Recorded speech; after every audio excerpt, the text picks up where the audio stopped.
Vous savez, quand vous demandez l'avis de quelqu'un à propos de quelque chose et surtout vis-à-vis d'un travail ou de quelque chose que vous avez créé, ne soyez pas étonné à ce que la personne vous donne son avis et surtout, dans un premier temps, sa critique constructive. Parce que quand vous demandez un avis, le but, c'est d'améliorer le travail ou la création que vous avez fait. Donc forcément, la personne, elle va dans un premier temps chercher à pointer du doigt les défauts de votre travail.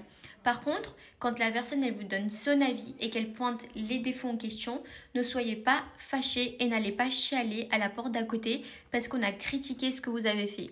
Alors déjà d'une parce qu'on n'a pas critiqué ce que vous avez fait, on a émis une critique constructive selon un avis personnel qui ne regarde que la personne qui a émis l'avis et en plus de ça c'était selon votre demande. Le but c'est d'améliorer le travail.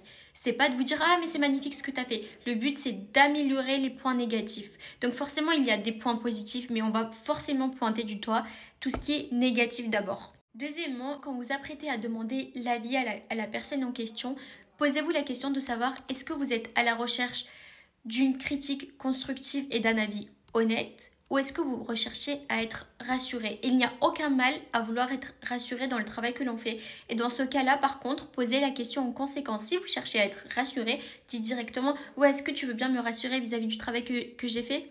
Mais par contre, quand vous recherchez de la critique constructive, ne soyez pas fâché une fois que vous avez les réponses. Et gardez bien en tête que ce sont que des avis. Un avis, c'est personnel, un avis, c'est subjectif.